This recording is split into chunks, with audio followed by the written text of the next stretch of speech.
मेरी गेम में तो मस्त बोनस मिलती है। Register and get 2500 welcome bonus. खेलो असली fantasy on cricket.com. Download cricket.com now. खेल में आदत लगना या आर्थिक जोखिम संभव है, जिम्मेदारी से खेलें। अपना अपना वर्जन ऑफ आईपीएल लेकर हम आपके सामने आए हैं, इंडियन पॉलिटिकल लीग और इंडियन प्रीमियर लीग। मजा तो आ रहा था आईपीएल में, यानी कि इंडियन पॉलिटिकल लीग और इंडियन प्रीमियर लीग, लेकिन आज मुझे ये नहीं समझ आ रहा कि मैं किस पाले में हूं। हाँ। क्या मैं पॉलिटिकल लीग की तरफ हूं या फिर मैं प्रीमियर लीग की तरफ हूं? क्योंकि श्वेता को देखकर आप सब भी थोड़े से असमंजस की स्थिति में जाते ही हैं। यार ये श्वेता पॉलिटिकल बात करेंगी या फिर क्रिकेट की बात करेंगी? खेल और सियासत को कौन अलग कर पाया है आज? सही बात है, सही बात है। दोनों चीजें एक है, सिक्के के दो पहलू, और सिक्के के दो पहलू की जब हम बात कर देते हैं तो विक्रांत जिस सिक्के को उछालते हुए आए हैं उसे उछाल लेने की बारी है। उस सिक्के में एक ही पहलू है ना, दिक्कत ये है। हाँ। मैं तो अब सोच रहा हूँ कि उस सिक्के को उछाले ना जाए, टॉस किया ना जाए। ये मतलब किस कैप्टन के साथ ऐसा होता था? धोनी के साथ ऐसा लगातार था या सौरव गांगुली के साथ? दोनों के साथ होता रहा है मेरे दादा साथ, लेकिन लगातार अजीब टॉस समस्या है कि मैं टॉस हारता ही जा रहा हूं। लेकिन आज चूंकि श्वेता आई हैं तो शायद किस्मत बदल जाए। लेकिन अगर आज मैं टॉस हार गया तो मैं यकीनन आपको बताऊं सिक्का बदल दूंगा। हेड्स या टेल्स? हेड। हेड्स ही है। तो राजनीतिक खबरों से हम शुरुआत करें। ये देखिए सिक्का उछालते हुए आप देख भी लीजिए, हेड का कॉल था मेरा। श्वेता जीत गई हैं आप, तो मुझे लगता है कि शुरुआत कीजिए। और मैं फिर से क्लियर कर दूं, क्योंकि मैं इस पाले में हूं, यानी कि खेल तो आईपीएल का मैच बहुत इंटरेस्टिंग है आज। आईपीएल चल भी बड़ी दिलचस्प है। चेन्नई और कलकत्ता के बीच। चेन्नई और कोलकाता के बीच है। लेकिन इन दोनों की बात हम नहीं करेंगे, हम पहले दिल्ली की बात कर लेंगे। चलिए, दिल्ली की बात इसीलिए करेंगे क्योंकि आमतौर पर टेनिस में मेरा ख्याल है कि सुना होगा आपने कि नॉन प्लेइंग कैप्टन होता है, लेकिन पॉलिटिक्स में भी एक नॉन प्लेइंग कैप्टन हो सकता है। दिल्ली में ऐसा हो रहा है। आम आदमी पार्टी के जो कैप्टन हैं अरविंद केजरीवाल, वो सलाखों के पीछे हैं। पार्टी उनके बगैर चुनाव लड़ने का प्लान कैसे कर रही है, कैसे सलाखों के उनके पीछे होने को सियासी रन बटोरने के मौके के तौर पर देखा जा रहा है।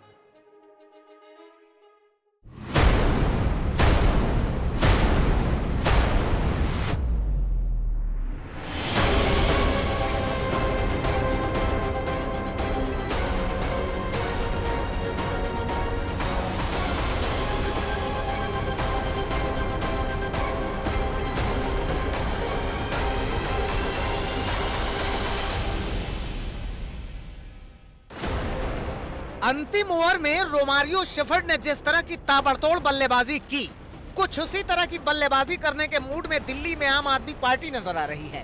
राजनीति के इस आईपीएल में नए प्लान के साथ आम आदमी पार्टी उतरी है। देखिए, राजनीति में रुचि रखने वालों के जहन में ये सवाल जरूर आया होगा कि अरविंद केजरीवाल की गिरफ्तारी के बाद आम आदमी पार्टी चुनाव कैसे लड़ेगी, उसका क्या होगा, कैंपेन कैसे होगा, नीतियां क्या होगी। लेकिन उसका जवाब आम आदमी पार्टी ने दिया है इन पोस्टरों के जरिए। आज आम आदमी पार्टी ने अपना प्रचार कैंपेन लॉन्च किया है और उस कैंपेन में जो नारा दिया है वो है जेल का जवाब वोट से। दरअसल बीजेपी लगातार कहती रही केजरीवाल तो एक्साइज मामले में जेल में, उनको जेल भेज दिया गया है। तो आम आदमी पार्टी ने जेल में बंद केजरीवाल को प्रतीक के रूप में ही अब अपनी ताकत बना ली है। आम आदमी पार्टी के खिलाड़ी पोस्टर के जरिए नेट पर पसीना बहा रहे हैं ताकि खेल के मैदान में बाउंड्री की झड़ी लगा दें और अपनी टीम को जीत दिला दें।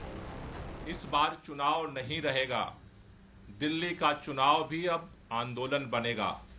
और आंदोलन जिस तरह से 21 तारीख के बाद पूरे दिल्ली में अभियान चला और रामलीला मैदान में हमने जनशक्ति से जवाब दिया इस तानाशाही का, उसी तरह से पूरे दिल्ली के अंदर आज के बाद से घर घर जाएंगे, लोगों से मिलेंगे, लोगों को जोड़ेंगे। आम आदमी पार्टी खुलकर खेल रही है, मगर बीजेपी के पास भी बुमराह जैसे गेंदबाज हैं जो जड़ पर यॉर्कर मारते हैं। उनकी मंशा आम आदमी पार्टी को क्लीन बोल्ड कर देने की है। केजरीवाल जी को याद करेंगे और केजरीवाल जी को किस तरह से तानाशाही के कारण झूठे मुकदमे लगाकर जेल में रखा गया है, इसको याद करेंगे और जेल का जवाब वोट से देंगे। ये अभियान घर घर तक पहुंचाएगा हमारा कार्यकर्ता। जेल का जवाब चोट से मिलेगा और वो चोट होगी वोट की चोट, जो आम आदमी पार्टी को निस्तर नाबूद करेगी। लगता है कि जिस तरीके से आम आदमी पार्टी एक मुख्यमंत्री अरविंद केजरीवाल का एक पूरा मुद्दा लेकर के आम आदमी के बीच जाना चाह रही है, मैं फिर कह रहा हूँ, सारे भ्रष्टाचारी एक भ्रष्टाचारी को बचाने के लिए एक हो रही है। दिल्ली की जनता देख रही है कि कौन चोर है। दिल्ली की जनता चोरों के साथ नहीं जाएगी। दिल्ली के इस सियासी खेल में ईडी भी है, जिसकी जांच आम आदमी पार्टी को प्रेशर में ला सकती है और उनके विकेट गिरा सकती है, क्योंकि ईडी अब आम आदमी पार्टी के नेता दुर्गेश पाठक और केजरीवाल के निजी सचिव विभव कुमार से पूछताछ कर रही है। चंद रोज पहले दिल्ली सरकार की मंत्री आतिशी ने कहा था कि 4 नेताओं को और गिरफ्तार किया जा सकता है, उसमें एक नाम दुर्गेश पाठक का भी था। One message for ED. Why is this sham of a summon and investigation? सब जेल में बंद कर दो ना सबको। केजरीवाल की गिरफ्तारी को लेकर ही आम आदमी पार्टी ने आज विधानसभा का विशेष सत्र बुलाया था। आम आदमी पार्टी बयानों के बाउंसर मारे या आरोपों की यॉर्कर, बीजेपी के प्लेयर हर बॉल के लिए तैयार हैं। अरविंद केजरीवाल जी क्या मैसेज देते थे, किस आदमी से लाइसेंस देना है, किसको लाइसेंस नहीं देना, किससे क्या पैसा लेना है और वो पैसा कहाँ भेजना है, वो पैसा किस कैंडिडेट को देना है, किस नेता तक भेजना है, ये सारा काम जो था वो वैभव जी के माध्यम से होता था। इसलिए वैभव एक बहुत इंपॉर्टेंट कड़ी हैं इस सारे शराब घोटाले में। ईडी की जांच तेज हो रही है और उसी के साथ गहरा हो रहा है दिल्ली का खेल। जैसे जैसे चुनावी टूर्नामेंट आगे बढ़ेगा, ये खेल भी दिलचस्प होता जाएगा। दिल्ली से पंकज जैन और आशुतोष मिश्रा के साथ आज तक ब्यूरो।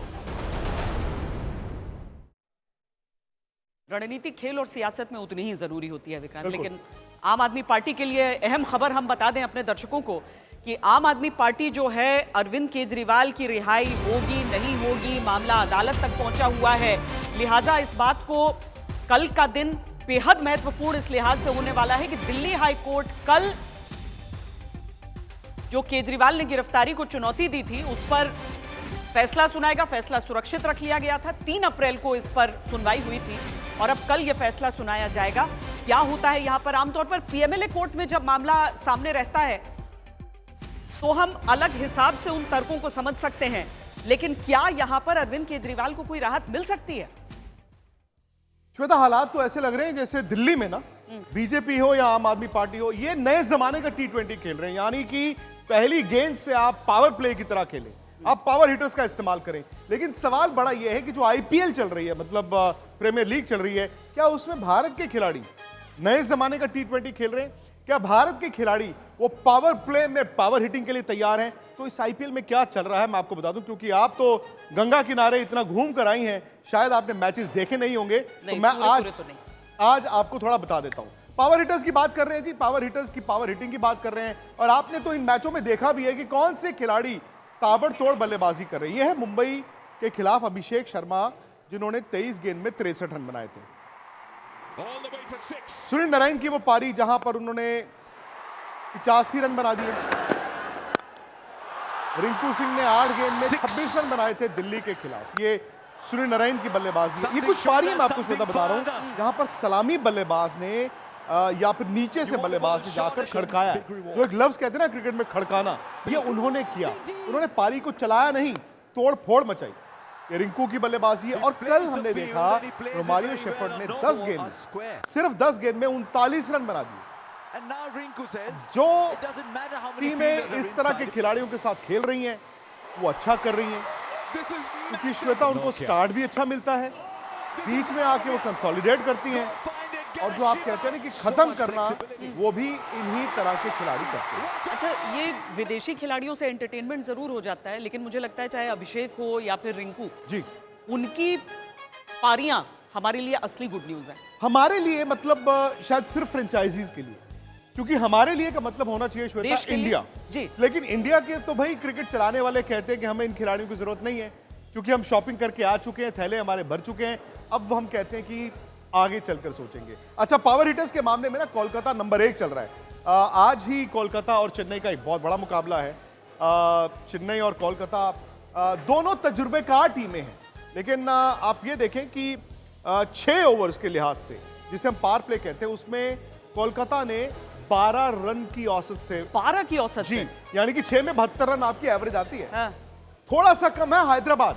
हाँ। अब हैदराबाद क्या करता है कि वो भी 12 के रन रेट पर करता है, और इसीलिए वो क्लासन पीछे आके फिनिश करते हैं, वो बोर्ड पर बड़े रन लगा देते हैं। मतलब चेन्नई टॉप 2 में नहीं है जी, चेन्नई टॉप 2 में नहीं है, चेन्नई अभी नहीं है, चेन्नई अभी नहीं है, बैंगलोर अभी नहीं है, और मुंबई भी अभी नहीं है। यानी कि जो बड़ी टीमों की जिनकी बात करते हैं वो श्वेता नहीं है। पर इसका सहरा भी तो सलामी जोड़ी को ही जाता है, सुनील नारायण, फिल सॉल्ट जैसे बल्लेबाज। जी बिल्कुल, और वो हर मैच में ऐसा कर रहे हैं श्वेता। शायद एक लाइसेंस आपको चाहिए होता है ना T20 में कि मैं आउट होने से डरता नहीं हूं। जब आपको ये कहा जाए कि आप आउट होने से ना डरें, गेंद तो वही है, अब उस गेंद से आप ये सोचें कि मुझे आउट नहीं होना, तो आपको सिंगल दिखता है। आपको लगे मैं आउट नहीं होऊंगा तो आप चौका या छक्का मारते हैं। और स्ट्राइक रेट के लिहाज से भी देखें आप, सुनील नारायण और फिल सॉल्ट, इनका स्ट्राइक रेट है 172 का। 172। लेकिन अगर चेन्नई को अपने मैदान पर विक्रांत बाजी मारनी हो तो फिर अगर कलकत्ता का ऐसा स्ट्राइक रेट है तो फिर क्या करेंगे चेन्नई? चेन्नई की ताकत है उनकी स्पिन गेंदबाज, चेन्नई की ताकत है शिवम दुबे, क्योंकि T20 अब तक श्वेता खेला जाता था पहले 6 ओवर और आखिरी 5 ओवर। लेकिन MS धोनी ने पिछले 2 साल में क्या किया, जो सोच में परिवर्तन लेकर आए, उन्होंने शिवम दुबे, जिनको आप अंत में इस्तेमाल करते, बीच में इस्तेमाल किया। उन्होंने कहा आप एक काम कीजिए, जो 7 से लेकर 15 ओवर तक का खेल है, जहां पर टीमें गेम को चलाती हैं, आप इसमें तोड़फोड़ कीजिए। अब ये सोचिए ये पारी के लास्ट 4 ओवर हैं, तो जब बीच में आप तेज रन बना देते हैं तो चेन्नई एंड में अगर थोड़ा स्लो भी हो जाए तो भी उसका काम चल जाता है। पहली पारी का औसत 189। ये चेन्नई का ही आप देख रहे हैं, चेन्नई की टीम ने इतने रन बनाए हैं और उनके पास चूंकि उस तरह के गेंदबाज हैं, वो 189 रनों में जीतना भी जानते हैं। भले धोनी कैप्टनसी छोड़ चुकी हो, लेकिन वो एक होता है ना कि एक परंपरा छोड़ जाते हैं आप। और उन्होंने एक पारी ऐसी खेली भी थी जहां उन्होंने भी 37 रन बनाए थे 15-16 बॉलों में, और लोग ये उम्मीद करते हैं श्वेता कि धोनी काश अब वो 8 नंबर नहीं, थोड़ा सा ऊपर बैटिंग थोड़ा सा ऊपर है, और वो लोग आज हो। लेकिन अब होता है ना, जैसे कलकत्ता का हमने दिखाया कि बेहतर उनका जो उस हिसाब से कोई रन ही नहीं बना पाया, पर पासा कब पलट जाता है कोई नहीं जानता है। और केवल क्रिकेट में ऐसा नहीं होता है, सियासत में भी होता है। ईडी की टीम पर हमले के बाद बीजेपी टीएमसी को घेर रही थी, लेकिन ममता बनर्जी ने पासा पलट दिया। उन्होंने न केवल केंद्र सरकार को घेरा, बल्कि उनके समर्थकों ने चुनाव आयोग के दफ्तर का भी घेराव किया।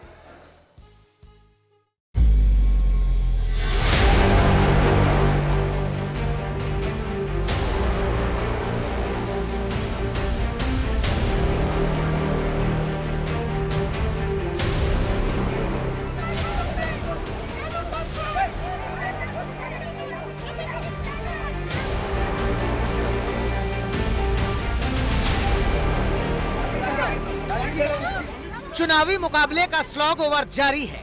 आरोपों वाली गेंदबाजी पर पावर हिटिंग बढ़ गई है। पश्चिम बंगाल की सियासी लड़ाई में एनआईए टीम पर हमले को लेकर नई जंग दिख रही है। शिकायत लेकर दिल्ली में चुनाव आयोग दफ्तर पहुंचे टीएमसी नेता धरने पर बैठे तो उन्हें हटाने को लेकर जबरदस्त हंगामा हुआ। बीजेपी की कोशिश है कि ममता बनर्जी को डिफेंसिव मोड पर लाया जाए, लेकिन ममता बनर्जी एक कदम आगे बढ़कर हिट करने की कोशिश में लगी हुई हैं। हमले को लेकर एनआईए टीम पर ही सवाल उठा रही हैं। आप हमारा इधर में परसों भी रात में जाके महिला लोगों को तंग किया, आप तंग करके अभी कहता है महिला लोगों ने मेरे को अटैक किया। क्यों रात में हम जाएंगे? Law and order is state subject. Police को नहीं बता के आप 3 बजे जाके हमला करते हैं महिला के ऊपर और 5 बजे पुलिस को इनफरमेशन देता है। আপনি যে বলছেন সবাইকে জেলে পাঠাবো জুন মাসের পর, তো আমিও তো বলতে পারি সরকার তো আমাদের এখানেই থাকবে, তাহলে আপনাদের সবাইকেও আমরা জেলে পাঠাবো। उधर बीजेपी ने टीएमसी पर बाउंसर्स की बौछार तेज कर दी है। मैदान में खुद पीएम मोदी ने बल्ला संभाल लिया है और टीएमसी के बाउंसर पर हुक और पुल कर रहे हैं। साथियों, टीएमसी चाहती है कि उसके तोलाबाजों को, भ्रष्टाचारी नेताओं को आतंक का खुला लाइसेंस मिले। इसलिए जब केंद्र की जांच एजेंसियां आती है तो टीएमसी उन पर हमले करती है, औरों से करवाती है।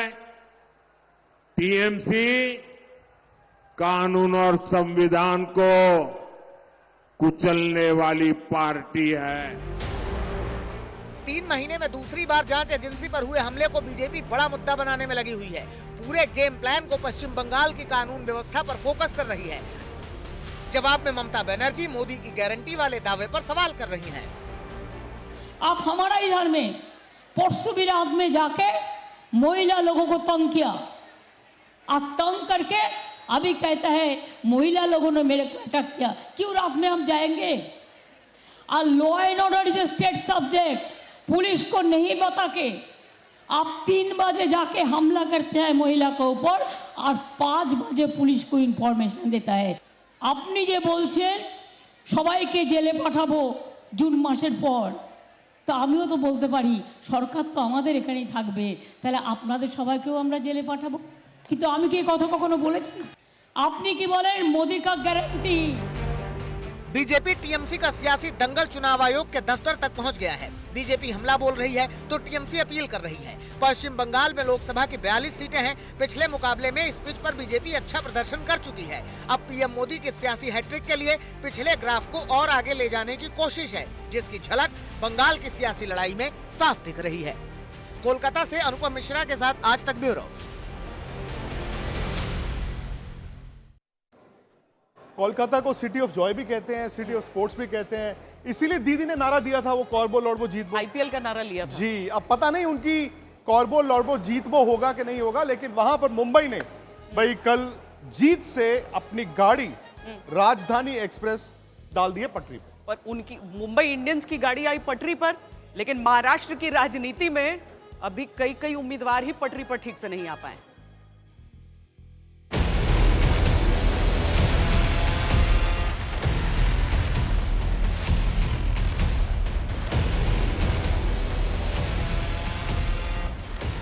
महाराष्ट्र की सियासी पिच पर जंग कड़ी है।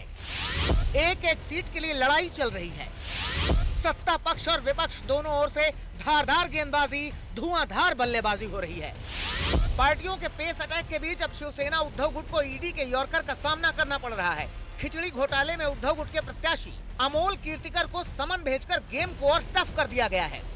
12 दिवसात मला बोलवलंय आणि दुसरा समन्स आलाय आणि आता मी जाणार आहे तिकडे आणि त्यांनी जे काही कागदपत्र मागितले असतील त्यांना जे काही विचारायचं असेल त्या प्रश्नाला उत्तर देणार आहे। ईडी के समन के बाद टीम के पुराने खिलाड़ी रहे संजय निरुपम भी मैदान में उतर आए हैं। बड़े घोटाले का दावा कर कभी साथी रही टीम पर गुगली फेंक रहे हैं। वो शिवसेना उद्धव गुट का बड़ा विकेट चटकाने की कोशिश में लगे हैं।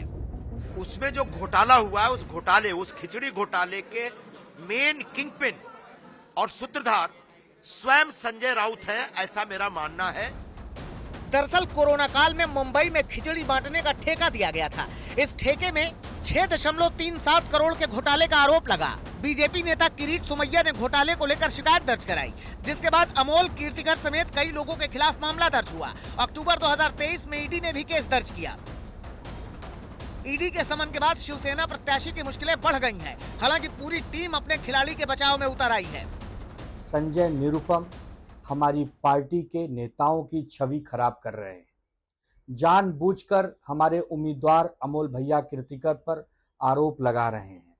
आदरणीय संजय राउत जी को जानबूझकर बदनाम करने का काम कर रहे हैं। 4 साल पहले के विषय को आज उठा रहे हैं। इतने दिन आप चुप क्यों थे? राजनीति की पॉइंट्स टैली तो एक साथ अपडेट होगी 4 जून को जाकर विक्रांत, लेकिन आईपीएल की तो पॉइंट्स टैली रोज स्पोर्ट्स तक पे भी अपडेट होगी। जी बिल्कुल, अपडेट हर रोज होगी और उससे पहले, राजनीति से पहले हम आपको बता भी देंगे कि आईपीएल का विनर कौन है। फिलहाल राजस्थान ने कमाल किया है, 4 मैच जीते हैं। आज कोलकाता अपना 4था मैच लगातार जीतता है कि नहीं, लेकिन चेन्नई पर मेरी नजर रहेगी, क्योंकि मैं ये देखना चाहता हूं कि हार के बाद ये टीम रिस्पॉन्ड कैसे करती है। मैच से जुड़े आपके हर सवाल का हम देंगे जवाब। जानने के लिए हर update, live analysis, special interviews, download कीजिए स्पोर्ट्स तक ऐप।